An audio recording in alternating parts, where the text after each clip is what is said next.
Hello दोस्तों।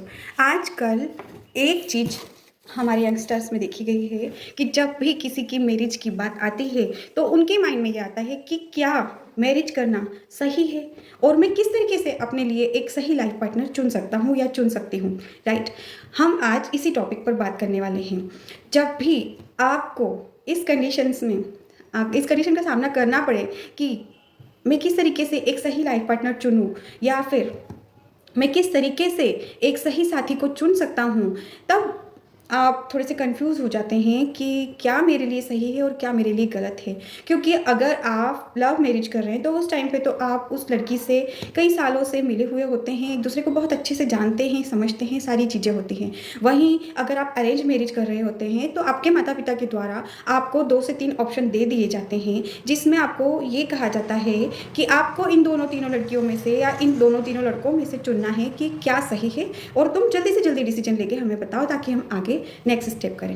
Right. उस time पे उस लड़का या फिर उस लड़की के मन में ये ख्याल होता है कि मैं किस तरीके से किस लड़की को चुनूं और कैसे मैं हाँ कहूँ, या किस लड़के को चुनूं और मैं कैसे हाँ कहूँ।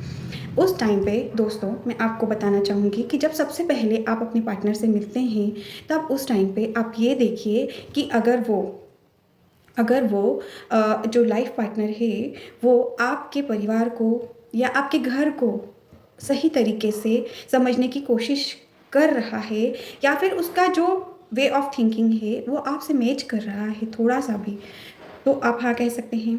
सेकंड, अगर वो वर्किंग वूमेन है तो वो किस तरीके से आपको आपके घर को मैनेज करेगी, किस तरीके से वो आपके रिश्तों को या आपको निभाएगी, वो क्या मतलब सोचती है, इस बारे में सारी जानकारी आप लीजिए। उसके बाद में आप इस बारे में हाँ कह सकते हैं।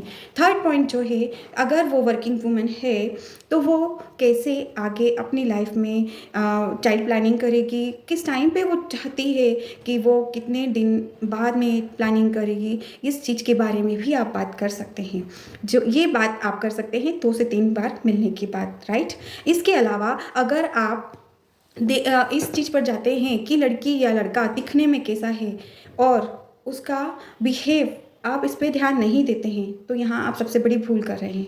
क्योंकि अगर आप किसी को सिर्फ देखकर हाँ कह देते हैं तो कई बार ऐसा होता है कि लड़कियां या लड़के जो आपसे एक स्टेप आगे होते हैं, या 19 या 20 आप बोलते हैं जिसे लोग, अगर लड़की आपसे दिखने में 19 भी है और लड़का आपसे दिखने में 19 भी है, तो भी आपको अगर उसका नेचर अच्छा लगे तो आप उसी पल हाँ कह दीजिएगा। क्योंकि कई बार हम देख कर मना कर देते हैं और हम पाते ये हैं कि हमने एक गलत पार्टनर चुन लिया उससे देखकर, और वो अपने स्मार्टनेस या अपनी ब्यूटी को लेकर इतना ज़्यादा सजग और मतलब केयरफुल होता है कि वो आपके ऊपर ध्यान ही नहीं दे पाता, ना आपके ऊपर ना आपके परिवार के ऊपर। इसीलिए अगर कोई बहुत अच्छे नेचर का है और अगर कुछ देखने में थोड़ा बहुत कमतर भी है तो आप इस बारे में बिल्कुल भी ना सोचकर आप बिल्कुल हाँ कह दीजिए। अगर आपको उसका स्वभाव अच्छा लगता है, उसका नेचर अच्छा लगता है, आपको वे ऑफ टॉकिंग अच्छा लगता है, या फिर ये कह सकते हैं कि उसकी सिंप्लिसिटी अच्छी लगती है, तो आप हाँ कह सकते हैं।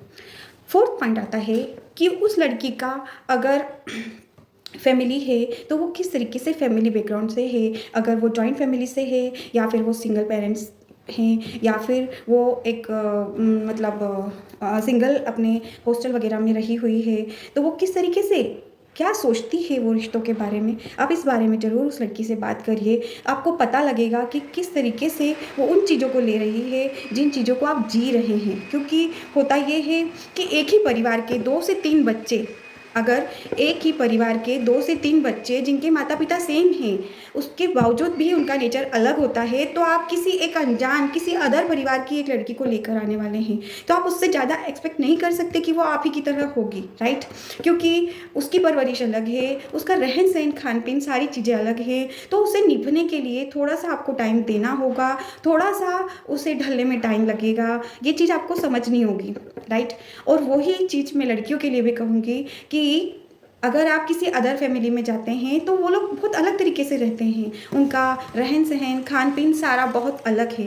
आप आपको इस चीज़ को टाइम देना है कि जो आपकी सास हैं वो आपकी मम्मा की तरह नहीं हैं, तो भी आपको उसमें ढलने की कोशिश करनी है। कुछ वो ढलेंगे, कुछ आप ढलोगे, तो रिश्ते बहुत ज़्यादा मजबूत हो सकते हैं। हो सकता है कि कल को आपके रिश्ते इतने अच्छे हो जाएँ कि एक बार आप अपनी मम्मी से बात करने में थोड़ा सोचें, लेकिन आप अपनी सासू से बात करने में नहीं सोचें, क्योंकि चीज़ें टाइम लेती हैं, समय लगता है। आप अगर पढ़ाई भी करते हैं तो आपको नर्सरी से ग्रेजुएशन, पोस्ट ग्रेजुएशन करने में भी 10 से 15 साल लग जाया करते हैं।